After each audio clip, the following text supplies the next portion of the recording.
My wife's affair with her boss, who's threatening to take half our $500, $0 house and $250, $0 savings, turned into a nightmare when I found out she was secretly funneling money into his offshore accounts.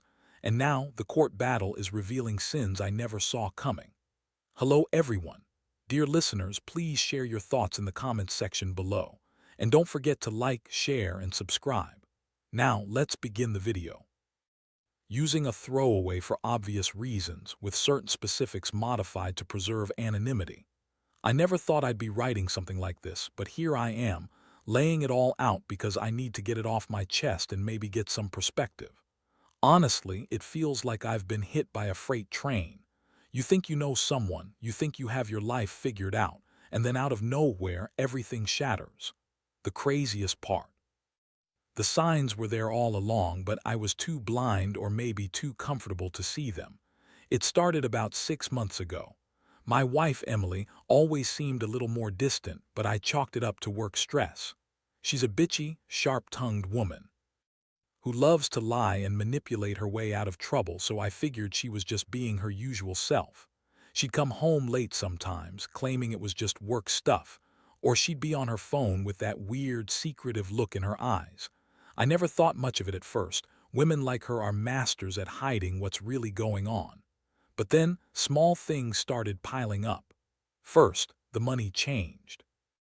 Emily has always been pretty careless with cash, but suddenly she was acting extra secretive about our finances. She'd hide receipts, delete texts, and she insisted I not look at her phone. I didn't push too hard because, honestly, I hate fights about money or trust. But then I caught her slipping her phone into her purse when she thought I wasn't looking. The way she'd glance around, trying to hide her screen, told me she was hiding something. One night I was doing some late work at home and decided to check her phone while she was in the shower. I know, big mistake, but I was just curious. I didn't expect to see what I saw. There were messages from her boss Mark that were way too intimate, flirty, suggestive, and damn near explicit. Stuff about how he loved working with her and can't wait to see her again. My stomach dropped. I saw a string of texts, some even around the time she said she was at work meetings. That night I felt like I'd been punched in the gut. I started digging deeper. Over the next few days, I found bank statements showing transfers to offshore accounts with her name on them. Money she'd been funneling into some international accounts I'd never even heard of. When I confronted her, she spun some bullshit about business investments and getting ahead. She called me paranoid, said I was jealous and insecure, but I knew better. I knew she was lying. The worst part, I found out she was cheating on me with Mark, her boss. Not just a one-time thing, this had been going on for months. She'd meet him after hours, sometimes at hotels, sometimes at that fancy restaurant downtown. She'd lie to my face about everything, saying she was working late or meeting clients. But the texts, the bank transfers, the secret calls, they all told a different story. I felt like my world was falling apart. I couldn't believe the woman I married, the woman I trusted with everything, was doing this. It was like discovering she was a stranger all along. I wasn't just hurt, I was furious. How could she do this to me? To us? I'd worked so hard to build a life, a house worth $500,000 with savings of over $250, $0, and now I was staring at the possibility of losing it all because of her betrayal. I didn't sleep that night. I sat there staring at her phone, the evidence burning in my mind. I knew I had to confront her, but I also knew this wasn't going to be a simple argument. This was years of lies, betrayal, and deception. I kept asking myself how I missed all the signs, how I let her get away with it for so long. The anger boiled inside me, but underneath that, there was a deep sadness I couldn't shake. I loved her, or thought I did. But love doesn't survive when someone's been secretly screwing around with your boss and draining your savings. That's where I am now, standing on the edge of everything I knew, trying to figure out what to do next. The trust is gone, the betrayal is clear, and I'm left with a pile of questions I don't know how to answer. Do I fight? Do I walk away? Do I try to fix this? Honestly, I don't know. All I know is that my life just took a turn I never saw coming. The confrontation came sooner than I expected. I couldn't hold it in any longer. One evening, I decided I'd ask her straight up. No more hiding, no more pretending I didn't know what was going on. I wanted to hear her lie, or better yet, admit everything. I remember sitting on the edge of our bed, feeling my heart pounding so loud I thought she'd hear it. She was in the kitchen, washing dishes, acting like she had no idea what I was about to say. When I finally spoke, my voice was rough, weighted with anger and betrayal. I told her I knew about her affair with Mark. Her eyes widened for a second, then she immediately started to deny everything. "You're crazy," she spat. "You're just jealous. I don't know what you're talking about."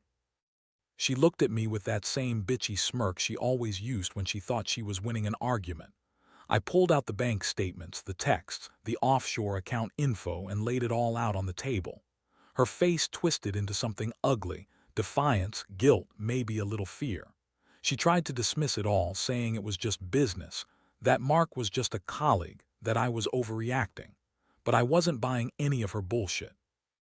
I told her I'd seen enough, that I knew she'd been funneling money into offshore accounts, that she'd been lying to me for months, and that I was done. I wanted her to admit it, to tell me the truth. That's when she snapped. Her voice turned bitchy, cutting, and she started throwing accusations back at me. "You're just a boring, insecure loser," she spat. "You don't give me what I need, and Mark, he's got a real life. Unlike you, he's successful, confident. Maybe you're just jealous because I actually have a future with him." Her words hit me like a punch in the stomach. I felt a mixture of rage and sadness. How could she say that? After all we'd been through, after everything I'd done for her. I was furious that she could still be so cold, so calculating, even in the face of her lies unraveling. I told her if she loved him so much, then she should just leave. But she just sneered and said she'd think about it, that she'd figure out what she wanted. That was the moment I realized she was more interested in her own game than in saving what was left of us. I stormed out of the house that night, not because I wanted to, but because I couldn't stand to be near her anymore. I felt sick, betrayed, humiliated. I'd always believed in honesty and loyalty. I'd worked my ass off to provide her with a good life, our house, our savings, our future, and she was out there screwing her boss and secretly draining our bank accounts. I kept asking myself how I didn't see it coming, how I let her get away with this for so long. The next few days were a blur. I couldn't eat, couldn't sleep. I kept replaying that night over and over. Every time I closed my eyes, I saw her smirk, her lies, her betrayal. I felt like I'd been punched in the gut so many times I couldn't breathe properly. The worst part, I still loved her, or at least I thought I did. But love doesn't mean anything when the person you love turns into someone you don't recognize. I started to realize that the money was more than just cash. It was proof of her lies. The offshore accounts, the secret transfers, they showed how deep her deception went. She wasn't just cheating on me emotionally, she was stealing from me financially. It felt like I'd been robbed blind, and I was just starting to see how much damage she'd done. That's when I decided I had to fight back, not just emotionally but legally. I started looking into divorce, into how much she could take if we went to court. Our house, worth around $500,000, and the savings, $250,000, were at stake. I knew she'd try to take everything she could, especially if she kept hiding assets and funneling money offshore. I also learned about her secret accounts. I knew I had to gather evidence, get a good lawyer, and prepare for the worst. Honestly, I was scared. I'd never been in a situation like this before. I'd always been the stable, dependable guy. Now I was the betrayed husband, fighting to save what little I had left. The betrayal cut so deep I wondered if I'd ever trust anyone again. I kept thinking about how she lied to my face, how she manipulated me into thinking everything was fine while she was screwing her boss and stealing from us. But at the same time, I was angry, furious. Seeing her smug, bitchy attitude made me realize I wasn't going to let her get away with it. I was going to fight for my rights, for the house, for the savings, and most of all, for myself. I wasn't going to let her destroy everything we built without a fight. So here I am, trying to figure out my next steps. I don't know how this is going to end, but I do know one thing: I'll never trust her again. And I'll make sure she pays for what she's done, one way or another. After I gathered all the evidence, texts, bank statements, offshore account details, I knew I had to act fast. The initial Shock was wearing off, replaced by a cold, determined rage. I spent days poring over legal advice, talking to lawyers who specialized in divorce and asset protection. The more I learned, the more I realized she had been planning her exit for months. She was cunning, sneaky, and totally unrepentant. Her attitude was all about saving her own skin and screwing me over as much as she could. One thing that really stuck with me was how she kept insisting she was the victim, that I was overreacting, that she was just trying to get ahead, and that Mark was just a friend. Yeah, right, Mark, her boss, who she claimed was just a colleague but who I now knew was more than that. She had been having sex with him regularly, probably right under my nose. I remembered the nights she said she was working late, the weekends she disappeared, and how she'd always come back with that smirk on her face like she'd gotten away with something. I decided I couldn't just sit around waiting for her to make her next move. I arranged for a private investigator to follow her around, just to confirm what I already suspected. The reports came back within a week. She was meeting Mark at hotels, at his apartment, and even at some shady spots downtown. It was all laid out in black and white. I felt sick seeing those pictures, knowing that the woman I married had been lying to my face for months. Meanwhile, I started to prepare for the legal battle. I knew she'd try to hide assets, so I gathered everything I could: bank statements, emails, even her phone records. It was a brutal process, but I had to be thorough. I also started to think about how to protect the house and the savings. I couldn't let her take half of everything without a fight. I wasn't just some pushover. I was determined to hold on to what was mine. One night, I finally sat her down again. This time, I wasn't going to let her spin her lies. I told her I knew about the offshore accounts, about the money she'd been funneling away. I told her I was filing for divorce, and that I would be seeking full custody of the house and the savings. Her face twisted into a fury. She started yelling, calling me all sorts of names: insecure, jealous, pathetic. She said I was ruining her life, that she'd never loved me, and that I was just a stupid, naive man. That was a turning point. I realized I couldn't keep pretending everything was fine. I couldn't keep trusting her. I needed to get out before she drained every penny, before she managed to hide even more. I had to act fast, and I had to be smart. I called my lawyer the next morning, laid out everything I had, and started the process of legal separation. I knew this was just the beginning, but I refused to let her walk away with everything, especially not my house and savings. The emotional toll was staggering. I felt betrayed, humiliated, and angry. So angry I'd sometimes wake up at night with my fists clenched. I kept asking myself why I didn't see it coming, why I let her get so close, why I didn't notice the signs earlier. But deep down, I knew it was no use dwelling on the past.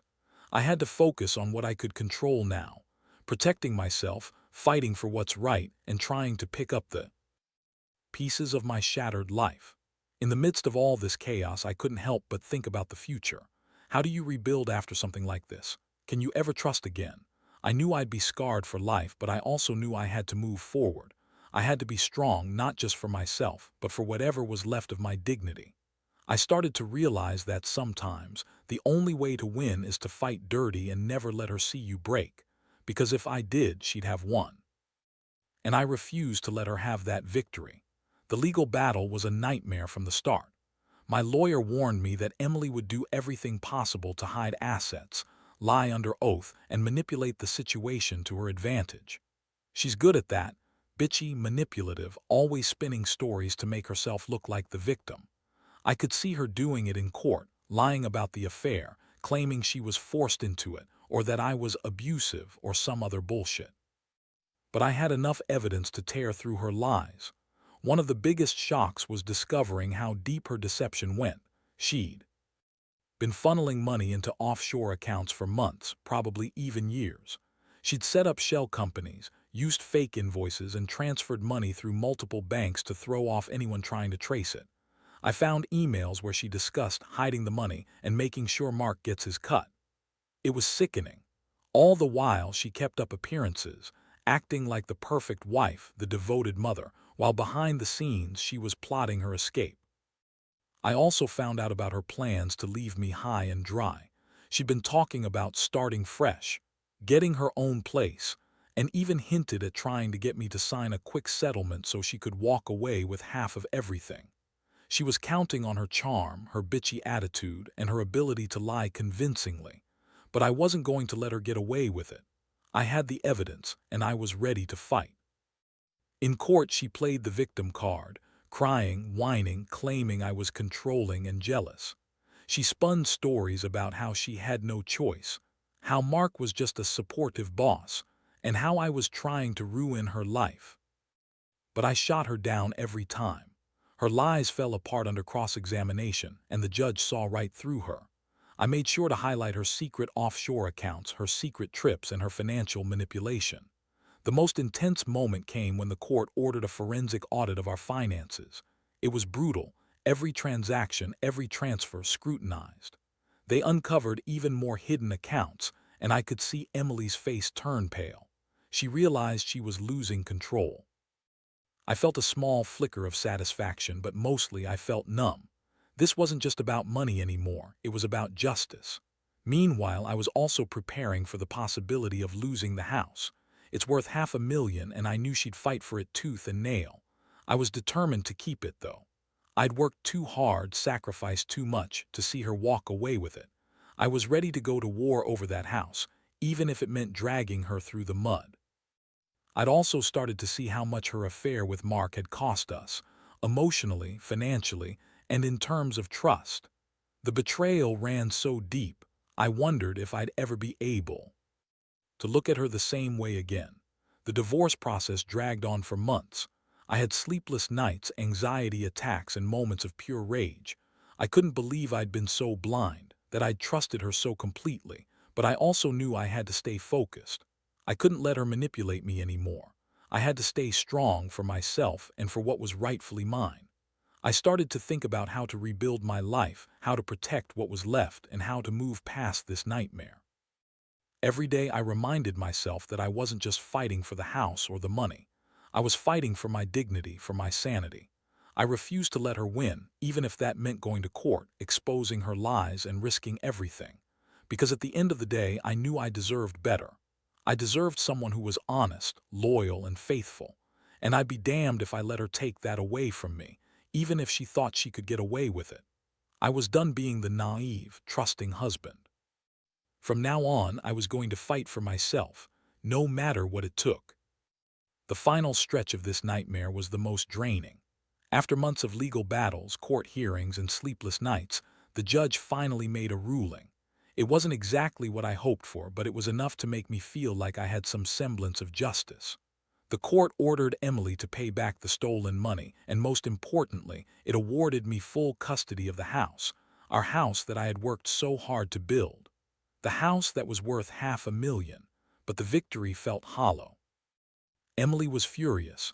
She threw a fit in court, screaming, crying, trying to manipulate her way out of it. Her bitchy attitude was on full display, but her lies couldn't hold up anymore. The judge saw through her, especially after the forensic accountant presented the evidence of her offshore accounts and secret transfers. It was over for her, at least legally. Still, I knew her type. She wasn't going down without a fight. After the court, she started making threats, saying she'd appeal, claiming I was trying to ruin her, and that she'd take everything she could. I knew she'd try to drag this out, to drain my resources, to make me regret ever confronting her, but I was prepared for that. I had lawyers on retainer, and I had already started to secure the house's title in my name. I wasn't going to let her take what was left of our life without a battle. The aftermath was a whirlwind. I moved out of the house into a small apartment nearby. It was a bitter pill to swallow, seeing the empty house, knowing she was still out there, probably with Mark, probably laughing at me. The betrayal cut so deep I couldn't even look at her anymore. I'd lost so much trust in her, in us, in everything I thought was real. I often wondered how I let it get so far, how I was so blind to her lies. Financially, I was drained. The legal fees, the forensic audits, the cost of fighting her, everything added up. But I had to keep going. I'd managed to get the house back, and I was slowly rebuilding my savings. I realized that I'd learned a hard lesson. Never trust blindly, especially when someone shows signs of deception. I also learned that revenge isn't just about getting even, it's about protecting what's yours and making sure the truth comes out no matter how much it hurts. Emotionally, I was shattered. Every day was a struggle. I'd wake up feeling angry, betrayed, and exhausted. But I also found a strange sense of relief, like I'd finally taken control of my life again. I started going to therapy, talking to friends, and slowly, piece by piece, trying to put myself back together. I knew I'd never forget what happened, but I also knew I couldn't let it define me forever. Most importantly, I learned that sometimes, the only way to truly fight back is with a clear head and relentless determination. I refused to let her destroy me, even if she tried to drag me down. I'm still healing, still trying to trust again, but I'm also stronger now. I've seen what betrayal looks like in its ugliest form, and I won't let it break me. Looking back, I wish I'd seen the signs sooner. I wish I'd been more vigilant. But I also realize that some people are just good at hiding their true selves. The key is to protect yourself, keep your eyes open, and never assume that someone's loyalty is guaranteed. Because, in the end, it's your life, your money, and your sanity that's at stake. And I learned the hard way that you have to fight for all of it, no matter how much it hurts. Now that everything's settled, more or less, I find myself sitting here, reflecting on just how much my life has changed. Honestly, I never imagined I'd be in this situation. I thought I was married to someone I could trust, someone who cared about us.